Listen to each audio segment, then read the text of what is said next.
की एखाद्याचा जर सात्विक सूड घ्यायचा असेल तर खूप लांबलेल्या कार्यक्रमाच्या शेवटी त्याला बोलायला लावायचं। तारा भवाळकर ही व्यक्ती नगण्य आहे। अजितदादा जे बोलले की त्यांनी मला अक्का करूनच टाकलं, त्यांना कसं कळलं मला घरात अक्का म्हणतात हे मला काही माहीत नाही। आणि आता म्हातारपणी कोलमडायची वेळ आली त्यावेळेला धरायला एक भाऊ मिळाला याचा मला त्यातल्या त्यात आनंद झाला। कर्नाटक महाराष्ट्राची सीमा, गोवा आणि महाराष्ट्राची सीमा, कोकणी आणखीन मराठी जो वाद आहे, परदेशी भाषा जितक्या आस्थेने शिकवल्या जातात तितक्या स्वदेशी भाषा शिकवल्या जात नाही। राजकारण हा शब्द टाळलेला आहे आणि टाळते तो राजनीती। तर भांडायचं झालं तरी मराठीत भांडा, कारण आम्ही मराठी माणसं भांडुदळ म्हणून प्रसिद्ध आहोत असं म्हणतात। अध्यक्षपद तुमचं आहे, माझं काही नाही आहे तेथे। हे तुमचं अध्यक्षपद तुम्ही निभवावं। कमीत कमी शब्द वापरायचा आणि काटकसर करायची, म्हणून फक्त मंचावर बसलेले आणि समोर असलेले सगळे माझे मान्यवर सुहृद,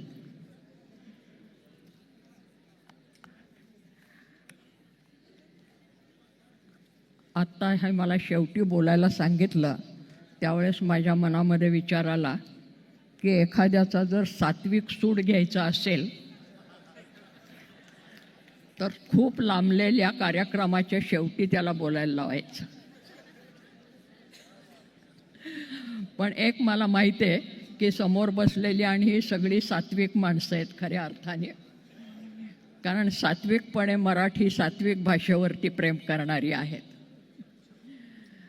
या साहित्य संमेलनाचं अध्यक्षपद मला ज्या वेळेला जाहीर झालं त्या दिवसापासून या क्षणापर्यंत मी असा अनुभव घेते की माणसांचा, मराठी माणसांचा उदंड उत्साह आहे सगळीकडे। म्हणजे माझ्या गावामध्ये मी असं अनुभवलं सांगली मिरजेला, आणि आत्ता जी बरीचशी चर्चा झाली आणि सगळी मंडळी जी बोलत आली त्याचं सार थोडक्यात सांगायचं तर समाजाच्या सर्व स्तरातली आणि सर्व विचारधारेची, सर्व राजकीय, सर्व सामाजिक आणि सर्व कष्टकरी वर्गातले संघटना, मंत्री, पुढारी, शासकीय अधिकारी म्हणजे कलेक्टरपासून पोलीस ऑफिसरपर्यंत आणि प्राथमिक शाळेतल्या शिक्षकापासून विद्यापीठापर्यंत, आत्ता ज्या रद्दीपूर विद्यापीठाचा उल्लेख झाला त्याचे कुलगुरूसुद्धा माझ्याकडे येऊन गेले, शिवाजी विद्यापीठाचे, पुणे विद्यापीठाचे तर येऊन गेले, आणि समाजाच्या सर्व स्तरातनं साहित्य संमेलनाबद्दलचा तो उत्साह आहे, मराठी भाषेबद्दलचं प्रेम आहे हे मला माहीत आहे। तारा भवाळकर ही व्यक्ती नगण्य आहे, कारण इतके दिवस 85 वर्ष ती जगत आलेलीच आहे आणि आत्ता मात्र लोकांच्या प्रेमाला उधाण आलेलं आहे। त्याचं केवळ कारण मराठी भाषा आणि मराठी माणसंही आहेत। प्रत्येकाचं नाव घ्यायचं म्हटलं इथे बसलेल्या, कारण समोर बसलेली माझी अनेक परिचयाची, दृढ परिचयाची मंडळी आहेत, तर विष्णू सहस्त्रनामासारखीच नामावली घ्यावी लागेल म्हणून मी नावं घेणं टाळलेलं आहे। पण इथे आल्यानंतर ही सगळी मंडळी जे बोलली, म्हणजे आता अगदी त्याच्या बाबतीतच जर नावं घेऊन सांगायचं झालं तर या समारोपामध्ये ज्यांची नावं लिहिलेली आहेत ते आमचे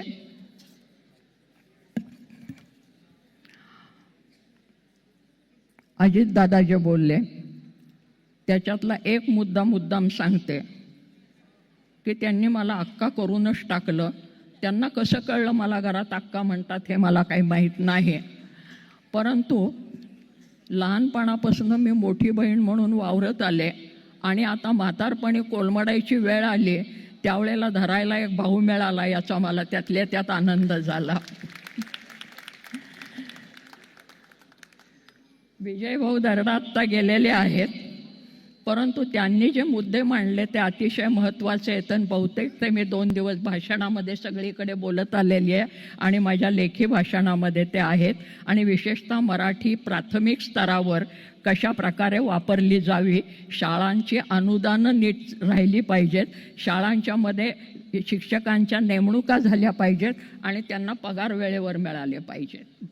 मला असं दिसतं आहे, कारण मी 45 वर्ष शिक्षण क्षेत्रामध्ये प्राथमिकपासून परदेशी विद्यापीठापर्यंत सर्व स्तरावर अध्यापनाचं काम केलेलं आहे.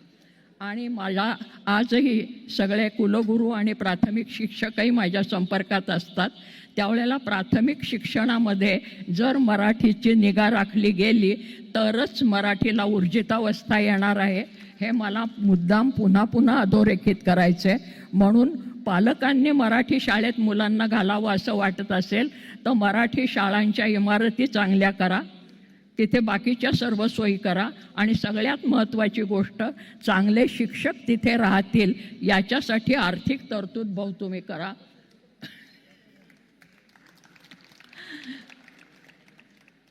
कारण शिक्षकांना पगार वेळेवर मिळत नाहीत, अनुदानं मिळत नाहीत, मराठी शाळा बंद होत आहेत, त्यांच्या जागा विक्रीला निघत आहेत. माझ्या घरासमोरची एक फार सुंदर जागा मी गेली 55 वर्ष जिथे शाळा भरत होती ती आता विक्रीला काढलेली आहे. ही अवस्था सांगलीसारख्या ठिकाणी असेल तर पुण्या मुंबईसारख्या ठिकाणी काय होत असेल. त्यामुळे केवळ ठराव पास करून चालणार नाही, प्रत्यक्षात जर आपण काही केलं तरच मराठी भाषा टिकणार आहे. कारण मराठी माणूस टिकला, मराठी भाषा टिकली तर मराठी संस्कृतीही टिकणार आहे. कारण भाषा हे संस्कृतीचं वाहन असतं. म्हणून विजयभाऊ दरडांनी बऱ्याच गोष्टी सांगितल्या, कारण आमचा लोकमतमुळे बऱ्याच वेळेला संपर्क आलेला आहे, त्यामुळे त्याची मी पुनरुक्ती करत नाही. लेखी भाषण वापरत आपल्या लक्षात येईल. उदय सामंतांनी बऱ्याच गोष्टींची तरतूद केली असं ते म्हणतात, त्या प्रत्यक्षात आल्या तर जास्त बरं होईल असं मला त्यांना मराठी भाषकांच्या तर्फे विनंती करावीशी वाटते. या ठिकाणी जे ठराव आलेले आहेत त्या ठरावांच्या पैकी अनेक ठरावांशी माझा वैयक्तिक संबंध प्रत्यक्ष अप्रत्यक्षरित्या आलेला आहे. कारण कर्नाटक महाराष्ट्राची सीमा, गोवा आणि महाराष्ट्राची सीमा यांच्या आसपास मी असते, त्यामुळे तिथल्या भाषिकांची जी काय अडचण आहे ती इथे मांडण्याचा प्रयत्न केलेला आहे.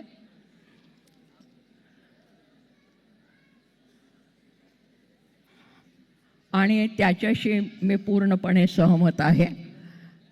विशेषतः गोव्यामध्ये कोकणी आणखीन मराठी जो वाद आहे याची मी गेली अनेक वर्षाची जवळून साक्षी आहे. कन्नड महाराष्ट्रामध्ये फक्त सीमा प्रदेशातल्या शाळांच्याबद्दल मला आवर्जून एक गोष्ट सांगावीशी वाटते की दोन्ही प्रदेशामध्ये म्हणजे महाराष्ट्र आणि कर्नाटक सीमारेषा असेल तर काही एक सीमा ठरवून देऊन द्वैभाषिक शाळा तिथे चालल्या पाहिजेत.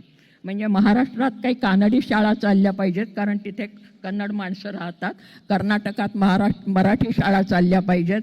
त्या आजपर्यंत चालू आहेत पण त्यांची संख्या कमी होते आहे. माझ्याजवळ काम करणारा जो मुलगा आहे तो कन्नड माध्यमामध्ये सांगलीत शिकलेला आहे. अशा बऱ्याच गोष्टी ज्या मी प्रत्यक्ष अनुभवलेल्या आहेत त्या माझ्यापेक्षा वाटतात की त्या शाळा चालू राहिल्या पाहिजेत. महाराष्ट्रामधल्या मुलांचं 10वीपर्यंतचं शिक्षण म्हणजे पहिल्या डिग्रीला जाईपर्यंतचं हे मराठी माध्यमातूनच झालं पाहिजे.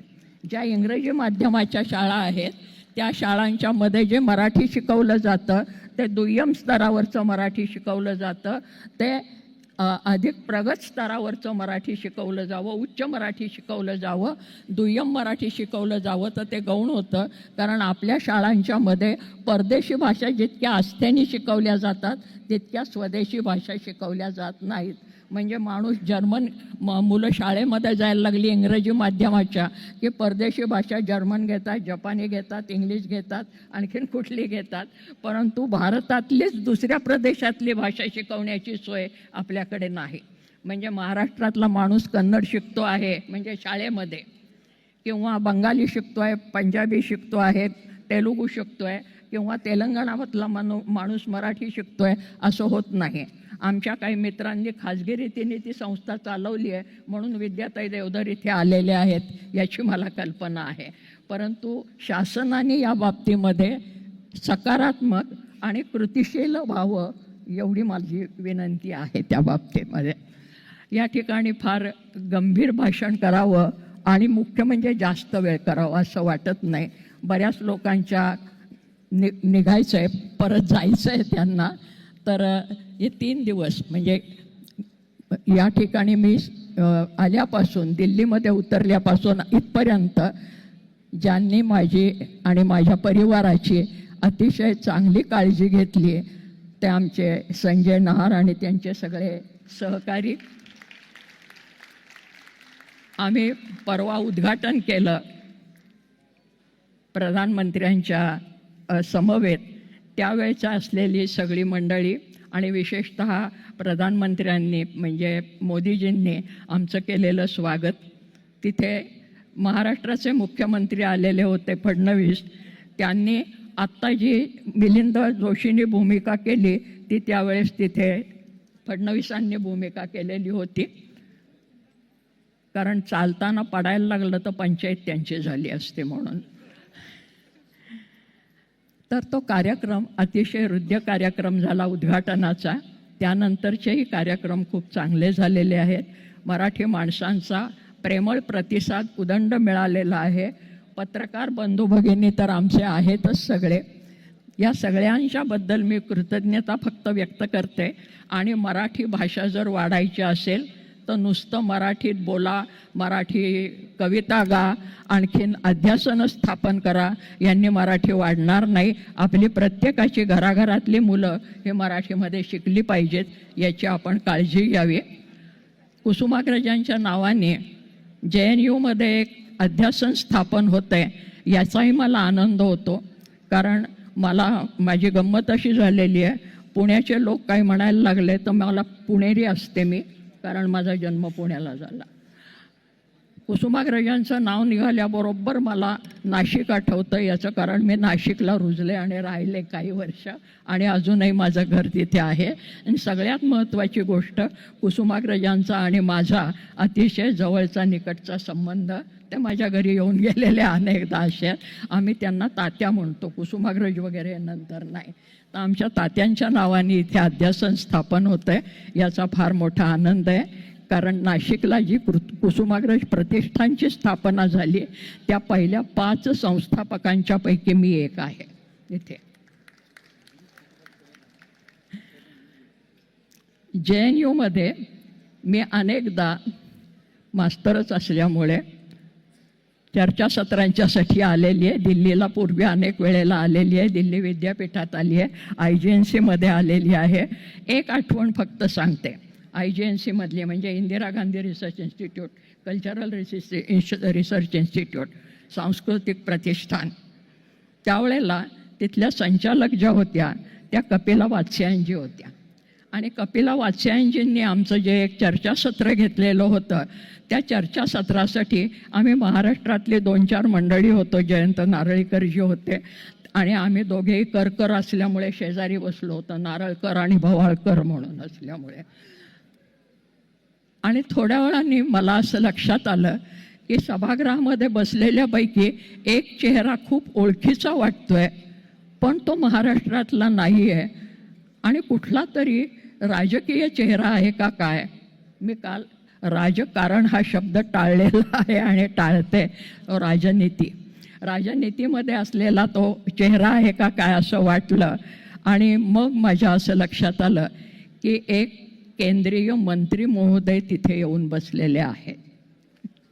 आणि मी कपिलाजींना विचारलं, म्हणलं हे नेहमी इथे येतात का आणि तुम्ही त्यांना मंचावर वगैरे का नाही बसवलं. त्या म्हणल्या ते अजिबात मंचावर येणार नाहीत, त्यांना जो विषय आवडतो त्या विषयाबद्दलची कार्यक्रम पत्रिका मिळाली की ती शांतपणे इथे येऊन बसतात, त्यांना काय हवं आहे ते ऐकतात आणि शांतपणे निघून जात असतात. असे नेते या दिल्लीमध्ये नुकतेच होऊन गेलेले आहेत. मी याचे डोळा अनुभवलेले आहेत. तर सांगायचं तात्पर्य, आपल्याला ज्ञानक्षेत्र जर वर्धिष्णू करायचं असेल तर ज्ञानाबद्दलची इतकी आच आणि आस्था असलेल्या व्यक्ती जर असतील तर तो समाज निश्चितपणे ज्ञाननिष्ठ होतो. मगाशी ज्या अजींचा उल्लेख केला, पुस्तकाचं दुकान आणि पुस्तकाचं हे, तर ही सगळी मंडळी माझ्या खूप जवळची आणि परिचयाची आहेत. पुस्तकाचं गाव, कवितांचं गाव, कादंबरीचं गाव अशी गावं निश्चितपणे होतील, पण मराठीचा भाव मनात असेल तर त्याचा जास्त चांगला उपयोग होऊ शकेल असं मला वाटतं. आणि यापेक्षा मराठीबद्दल आपण सगळ्यांनी बोलत असताना आमचे म्हणजे मी ज्या भाषाशास्त्र जिथे शिकले त्या पुण्याच्या डेक्कन कॉलेजमध्ये आणि आंतरराष्ट्रीयचे भाषावैज्ञानिक होते अशोक केळकर, त्यांच्या शब्दात सांगायचं झालं तर भांडायचं झालं तरी मराठीत भांडा, कारण आम्ही मराठी माणसं भांडकुदळ म्हणून प्रसिद्ध आहोत असं म्हणतात. पण मराठी माणूस फार भांडू शकत नाही, तो लगेच गळ्यात गळ्याही कसा घालतो हे आपल्याला माहिती आहे. पण मराठीचं वैशिष्ट्य असं आहे महाराष्ट्राचं, जे मी कालही सांगितलं आणि आजही सांगितलं, महाराष्ट्र या भूमीचं वैशिष्ट्य की ती महाराष्ट्र ही भूमी एक पाय तळ्यात एक पाय मळ्यात अशी कन्नड आणि मराठी या दोन भाषिक प्रदेशांच्या सीमेवर आहे. आणि त्यामुळे एकीकडे कन्नड संस्कृतीचा प्रभाव जबरदस्त आहे आणि दुसरीकडे कर्नाटकातल्या प्रदेशामध्ये मराठीचा प्रभाव जबरदस्त आहे. हे मी गेली अनेक वर्ष अनुभवते आहे की महाराष्ट्रामध्ये जी हिरवी साडी चोळी लेकीला लागते ती फक्त महाराष्ट्रात आणि दक्षिणेकडे आहे, उत्तरेकडे कुठेही नाही. आणि पुरणपोळी ही पुन्हा हुरणहुळगी करून ती आमच्याकडे आलेली आहे, की मुळात ती हुरणहुळगी कर्नाटकातली. तेव्हा कर्नाटक महाराष्ट्रामध्ये सीमावाद आहेत. सीमावादाबद्दलची जी प्रश्न आहेत आणि जो ठराव आत्ता मांडलेला आहे त्याचं पत्र मीच उषाताईंना परवा आणून दिलं, कारण ती सगळी मंडळी माझ्याकडे आलेली होती. तर माणसं ही खूप चांगली असतात, माणसांना माणसं हवी असतात आणि त्यांच्यामध्ये राजकारणामुळे भेदभाव निर्माण होऊ नये एवढीच माझ्यासारख्या सामान्य नागरिकाची आणि मराठी भाषिकाची, कुठल्याही भाषिकाची हीच अपेक्षा असेल. दिल्लीचंही तेच स्थान आहे, केवळ इथे मराठी छावणी पडली म्हणून नव्हे. जसं कर्नाटक महाराष्ट्राची सीमारेषा ही एकमेकीमध्ये मिसळलेली आहे तसं दिल्लीचं आहे स्थान. कारण दिल्लीच्या ज्या निरनिराळ्या व्युत्पत्ती आहेत त्या शब्दांच्या निर्मिती, की दिल्ली हा शब्द निर्माण कसा झाला, देहली, उंबरठा, हा उंबरठा आहे, हा उंबरठा आहे. आणि हा उत्तरेकडचा लोकांना जर इकडे यायचं असेल हिमाचल प्रदेशातनं खाली तर हा दिल्लीचा उंबरठा ओलांडल्याशिवाय त्यांना येता येत नाही. आणि त्याच्यासाठी दिल्ली हे महत्त्वाचं केंद्र पौराणिक काळापासून आत्तापर्यंत आहे. महाभारतामध्ये जे हस्तिनापूर होतं ते हस्तिनापूर म्हणजे दिल्लीच, हे आपल्याला माहिती आहे. तर अशा या सगळ्या संमेलनामध्ये, हे संमेलन आहे आणि या संमेलनामध्ये जर हे सगळं टिकायचं असेल तर आपल्या सगळ्यांच्यामध्ये एक सहनशीलताही पाहिजे आणि एक उदारमनस्कताही पाहिजे. ती दोन्हीकडे असणार आहे याबद्दल माझ्या मनात शंका नाही आहे, ती आहेच. आणि म्हणून कुसुमाग्रज प्रतिष्ठान स्थापन करत असताना कुसुमाग्रजांच्याच एका त्यांनी मध्ये एक कविता लिहिली होती की मराठी भाषा ही विनवते आहे, मीच विनविते हात जोडून अभिवादन मज करू नका. मला जर मान द्यायचा नसेल, मला पोतेऱ्यामध्ये सारखं वागवायचं असेल तर उगीच माझा गौरव करू नका. परंतु जर गौरवच करायचा असेल तर पुन्हा कुसुमाग्रजांच्याच कवितेतला एक छोटासा तुकडा संबंध कविता बेताने आपल्याला माहिती आहे. तो काय आहे, जसं ज्ञानेश्वरांनी सांगितलं, भूता परस्परे पडो मैत्र जीवांचे, की भूतमात्र प्राणीमात्र हे परस्परांचे मैत्र असावेत. कारण बाकीची नाती ही कोणीतरी लादलेली असतात. मैत्री हे नातं हे स्वतंत्र नातं असतं, आपलं आत्मस्वीकृत नातं असतं. मी ज्याला मित्र म्हणू तो मित्र असतो, शत्रू म्हणू तो शत्रू असतो. आईबाप निवडता येत नाहीत, मित्र निवडता येतात. त्यामुळे आपण निवडून सगळ्यांशी मैत्रभाव राखावा. आणि म्हणून कुसुमाग्रजांची जी ओळ आहे किंवा कुसुमाग्रजांची कविता आहे की संस्कृती म्हणजे काय, प्रेम आहे संस्कृतीचा सारांश. एकमेकांशी प्रेम करणं, प्रेमाने वागणं हा संस्कृतीचा सारांश आहे. एवढा घेऊन आपण बरोबर जाऊयात. मला हे संमेलनाचं अध्यक्षपद दिलं काल रवींद्र शोभण्यांनी माझ्या हातामध्ये ही धुरा दिली आणि आपण मोकळे झाले. आता छान हसत बसलेले आहेत तिथे. मला वर्षभर म्हातारीला हे सगळं व्हायचं आहे आणि यालाच आपण सगळ्यांचा हातभार असणार आहे.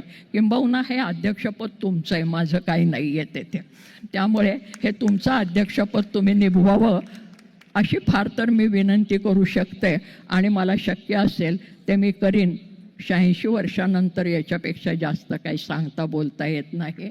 आपण सगळेजण सुहृद भावानी इथे आलात, मला खूप बरं वाटलं. धन्यवाद.